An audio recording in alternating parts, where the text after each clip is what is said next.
Party हर गली कुत्ते पर किसान का मसीहा बैठा है। अपने आप को किसान का हितैषी बताने वाली पार्टियां राज करती हैं, सत्ता में आती हैं, किसान की वोट लेती हैं, सत्ता हासिल करती हैं। किसान बेचारा आज भी सड़कों पर है। आज भाजपा के कार्यकाल में भी किसान पिट रहा है, किसान को लूटा जा रहा है। आज किसान अपने हक के लिए लाठियां खा रहा है। किसान का कौन हितैषी है? क्या विपक्ष है या सत्ताधारी पार्टी है? 70 साल तक आपने यही सवाल मेरे से पूछ लिया कि 70 साल तक किसान का बुरा हाल हुआ। 70 साल में जो देखने वाली बात यह है कि 70 साल में जो किसान के पास 5 एकड़ जमीन थी, 5 से 2.5 होगी, 2.5 से 1.25 होगी। और व्यापारी की बात अगर करें तो अगले साल 1 दुकान से 2 दुकान, 2 दुकान से 4 दुकान, 4 दुकान से 10 दुकान व्यापारी ने कर ली।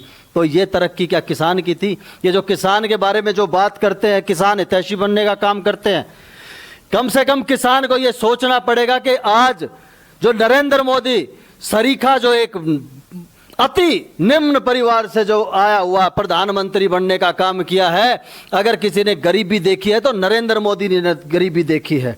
विपक्ष की पार्टियों में ना आके झज्जर जिले में किसी प्रकार का भी उस दिन जो भारत बंद का आह्वान इन्होंने किया था, एक भी जगह अगर कोई बंद किया हो तो, एक भी बाजार कोई बंद हुआ तो किसान झज्जर जिले का भारतीय जनता पार्टी के साथ, इस अध्यादेश के साथ खड़ा है। मैं पूरे हरियाणा का किसानों से यह अपील करता हूं कि ये जो किसानों का हितैषी बनने का काम करते हैं, इनके पीछे इनका चेहरा देखने का काम करें। इस नकाब के पीछे जो इनका घिनौना चेहरा है, इसको पहचानने का काम करें और इस अध्यादेश को अच्छे तरीके से पढ़ के फिर यह फैसला करें कि ये किसान के हित का काम है, ये किसान के नुकसान का काम है। समाचार क्यारी चैनल बहुत लोग देखते हैं, मैंने भी उसको सब्सक्राइब कर रखा है।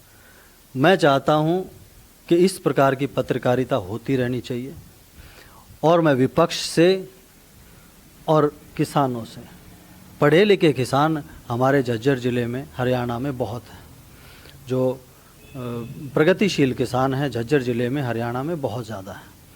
मैं उन सब से ये अपील करता हूं कि ये तीनों अध्यादेशों को विस्तार से थोरोली पढ़ने का काम करें और भ्रम किसी भी तरह का कोई बात हो तो संपर्क करें किसी भी कृषि अधिकारी से, नाबार्ड के किसी। भारतीय जनता पार्टी का कार्यकर्ता गांव-गांव जाएगा, बूथ जाएगा और किसानों को समझाने का काम करेगा।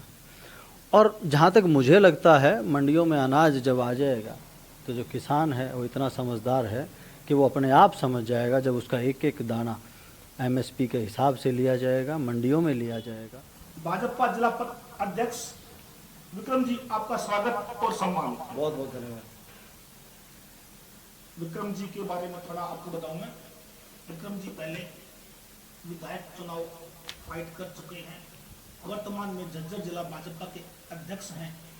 इनके परिवार से ही प्रोफेसर शेर सिंह, जो पिछले काफी सालों की बात है, लेकिन आज भी लोगों के दिमाग में, जबान पर नाम लोग भूले नहीं हैं। जब तक राजनीति रहेगी, प्रोफेसर शेर सिंह का नाम लोग हमेशा याद रखेंगे। और जो राजनीतिक स्थितियां आज हरियाणा में है, अध्यादेश को लेकर जो किसानों की स्थिति है, उससे भी आप वाकिफ हैं। मैं चाहूंगा आज अपने विचार पहले अध्यादेश के विषय में आप बताएंगे कि अध्यादेश पर लोग कहाँ कंफ्यूज है, ये गलत है, ठीक है। तो मैं समाचार क्यारी का धन्यवाद करता हूं। जो समाचार क्यारी के दर्शक हैं उनको मैं नमस्कार करता हूं और आभार व्यक्त करता हूं कि मुझे ये मौका दिया आप लोगों ने। जहां तक कृषि के अध्यादेशों के बारे में बात करें तो ये अध्यादेश किसान की आज़ादी के अध्यादेश हैं। ये अध्यादेश किसान को नरेंद्र मोदी जी जो 2022 तक किसान की आय को दुगनी करने वाले हैं, उस रास्ते में ये अध्यादेश मील का पत्थर साबित होने वाले हैं। लेकिन कुछ लोग इन अध्यादेशों के बहाने सिर्फ राजनीति करना चाहते हैं। सरकार कोई भी हो, अगर अच्छा काम कोई कर रही है तो उसकी प्रशंसा करनी चाहिए। आप संसद में इसीलिए आए हो कि जो भी गरीब वर्ग के लिए, किसान के लिए, मजदूर के लिए अच्छे कानून अगर बनाए जाएं तो उसको समर्थन करें। प्रधानमंत्री नरेंद्र मोदी जी ने खुला आह्वान कर रखा है कि जो भी आपको कमी लगती है इन अध्यादेशों में, राय दें। कोई नया पॉइंट जोड़ना है तो वो जोड़ें, कोई पॉइंट हटाना है तो वो हटाएं। लेकिन बरगलाने की बात, भ्रम पैदा करने वाली बातें, शुरुआत में अगर बात करें तो एमएसपी का बवंडर मचा रखा था। नरेंद्र मोदी जी ने समय से पहले एमएसपी बढ़ा के एक ज़बरदस्त तमाचा विपक्ष के मुंह पे मारने का काम किया।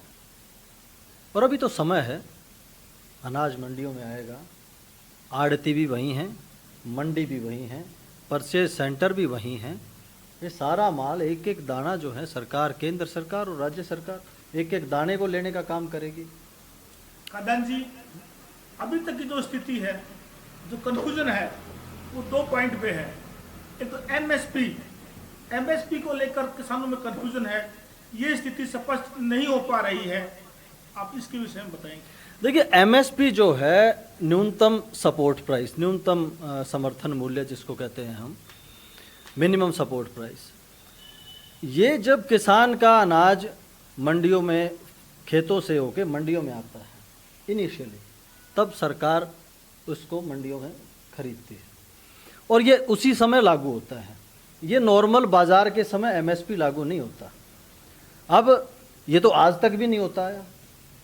70 साल तो कांग्रेस की सरकारें रहीं, क्या एमएसपी आम मार्केट में रहा?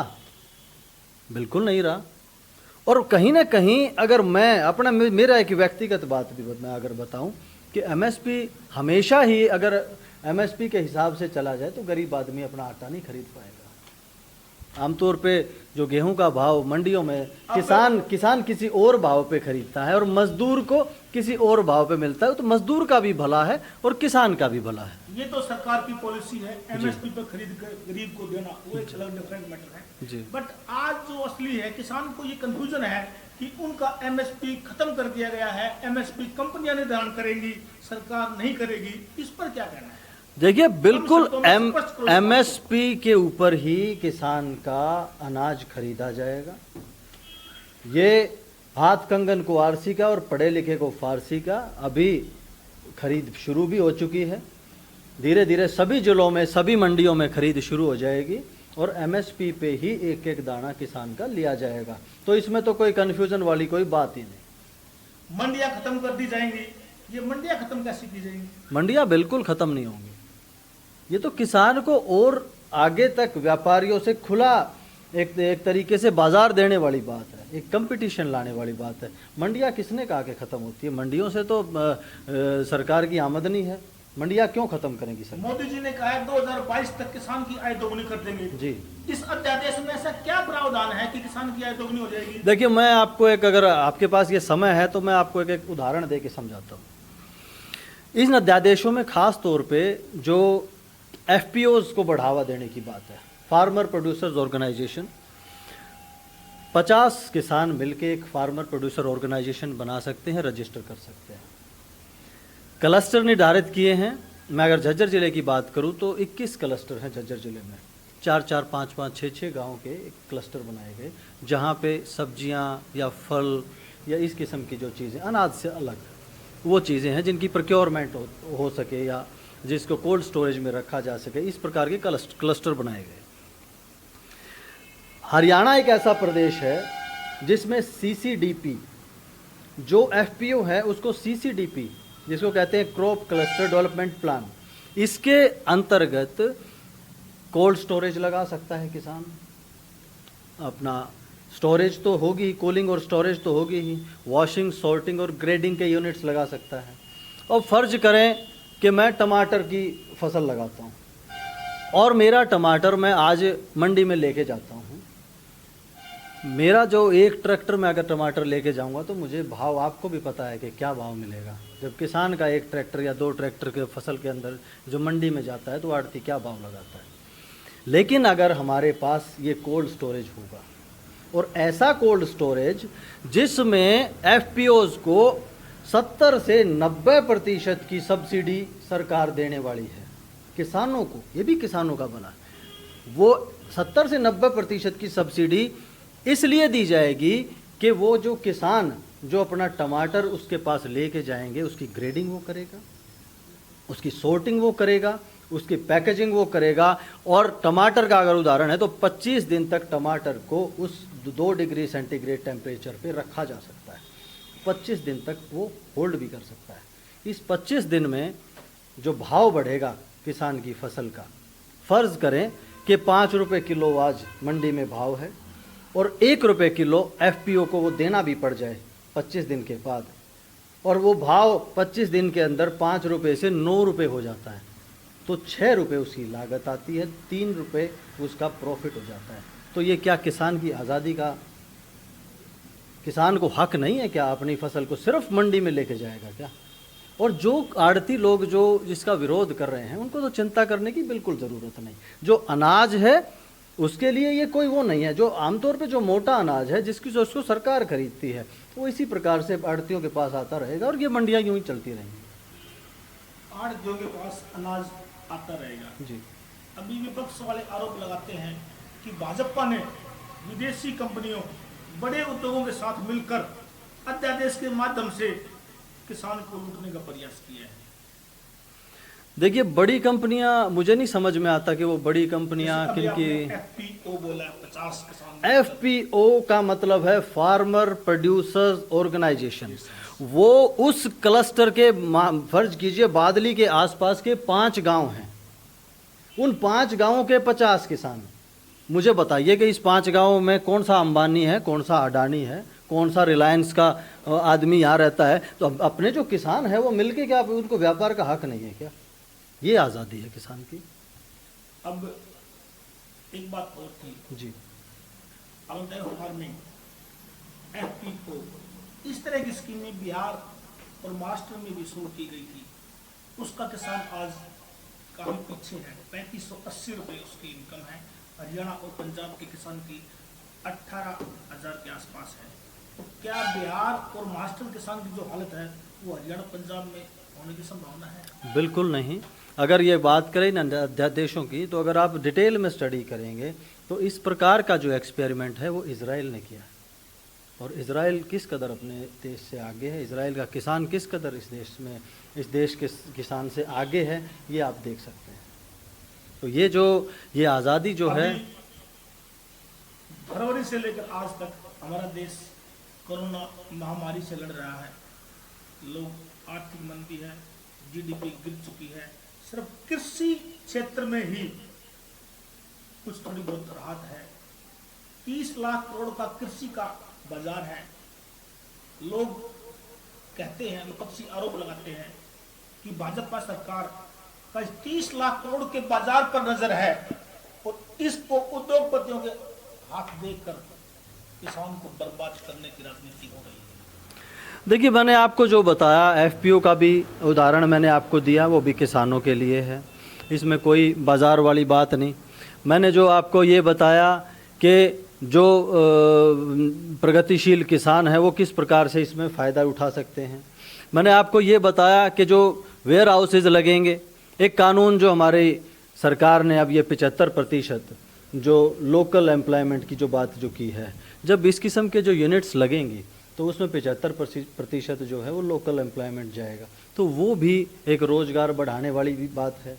और मेरे ख्याल से ये जितने भी लोग जो विरोध कर रहे हैं, अगर ये पूछा जाए कि क्या आपने ये अध्यादेश पढ़ा है, हमारे प्रदेश अध्यक्ष ओम प्रकाश धनखड़ जी, मैंने तो उनके करीब 15-20 अलग अलग चैनल्स पे इंटरव्यू देखे। मुझे नहीं लगता कि उनकी कोई, अगर वो जो कोई बात रखते हैं तो को लाजवाब, पत्रकार भी लाजवाब हो जाते हैं। मतलब उनको कोई सवाल ही नहीं मिलता, इतने अच्छे तरीके से वो इन अध्यादेशों को स्टडी करके समझाने का काम कर रहे हैं। तो ये भ्रम जो है विपक्ष को नहीं फैलाना चाहिए। जी, आपकी बात मैं आगे बढ़ाता हूँ। भाजपा को आनंद भानम में इतनी क्या जल्दी थी कि अध्यादेश लाकर बिना किसी चर्चा के और बिना किसानों को समझाए, ये बात किसानों तक अगर पहुंचाई जाती, उसको समझाया जाता, उसके बाद करते तो शायद स्थिति कुछ और होती।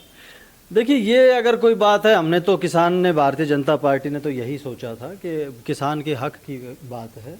हमने ये विपक्ष से कोई इस प्रकार की बिल्कुल उम्मीद नहीं जताई थी। हम तो, हमारी तो वो पार्टी है जो इंदिरा गांधी की बड़ाई की थी वाजपेयी जी ने, जब बांग्लादेश वाला जो प्रकरण था उसमें संसद में बड़ाई की थी।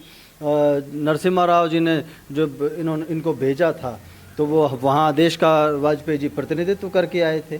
तो ऐसा नहीं है, हमारी तो वो पार्टी है कि देश के लिए राजनीति ज़्यादा महत्व नहीं रखती, देश ज़्यादा महत्व रखता है। गरीब जो किसान है, वो मजदूर है, वो महत्व ज़्यादा रखता है। तो हमें ये उम्मीद नहीं थी कि इतना अच्छा अध्यादेश होने के बाद भी विपक्ष जो है वो भ्रम फैलाने का काम करेगा। हमें तो ये लगता था कि विपक्ष भी इस बात की प्रशंसा करेगा, इतने अच्छे अध्यादेश है। हालांकि जो 2013 में कांग्रेस भी इसी प्रकार का एक अध्यादेश लाने वाली थी, बहुत ज़्यादा आप लोगों ने विरोध किया था।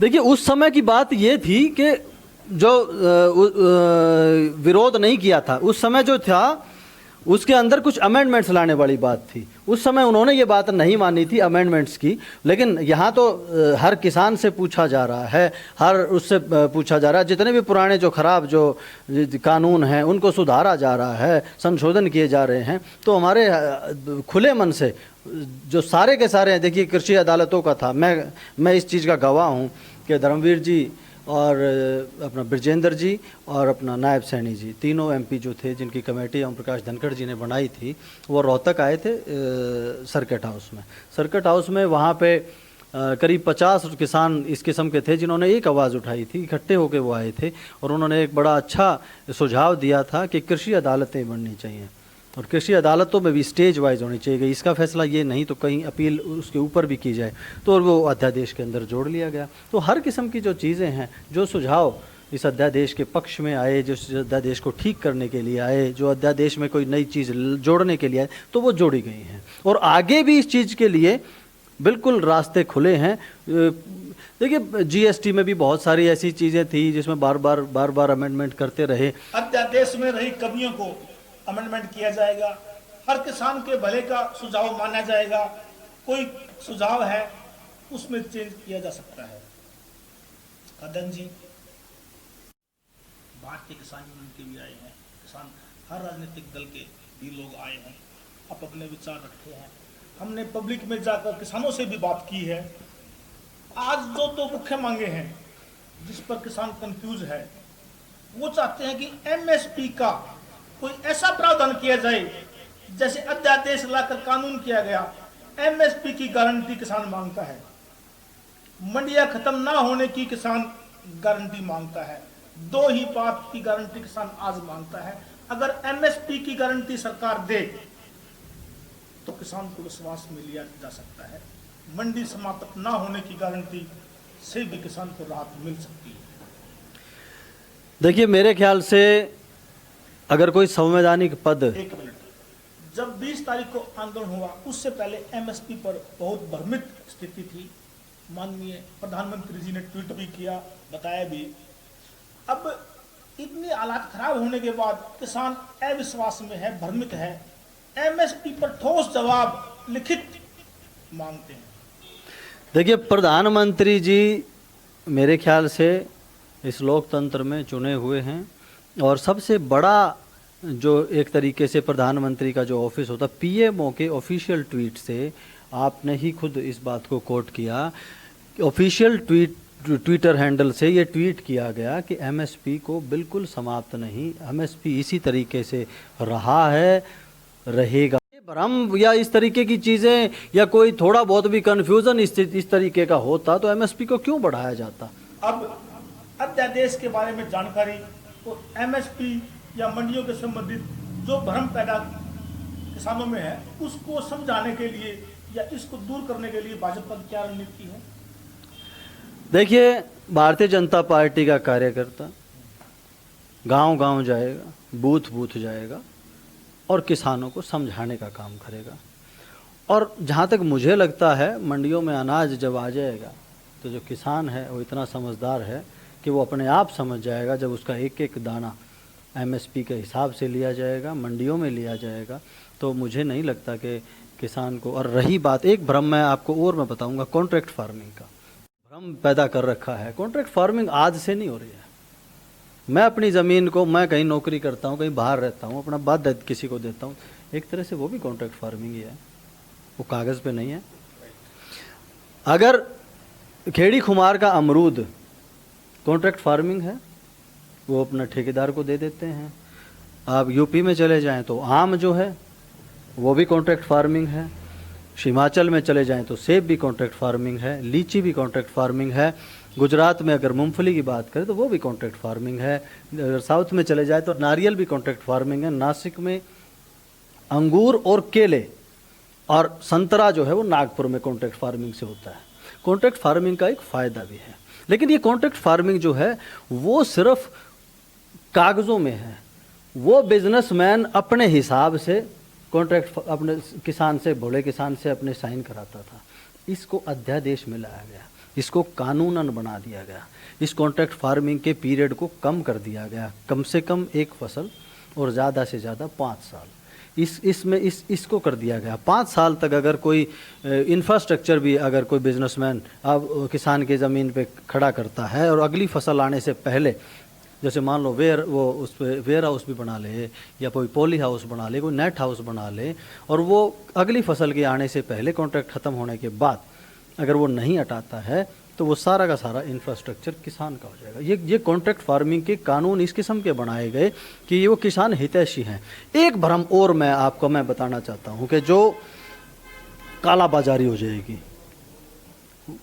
जो वस्तु अधिनियम वाला जो उसके ऊपर है, कालाबाजारी हो जाएगी। कालाबाजारी से रोकने के लिए जो ये कानून है, सब्जियों में और फलों में दुगना रेट होने के बाद ये कानून बिल्कुल आवश्यक वस्तु अधिनियम जो है वो लागू हो जाए।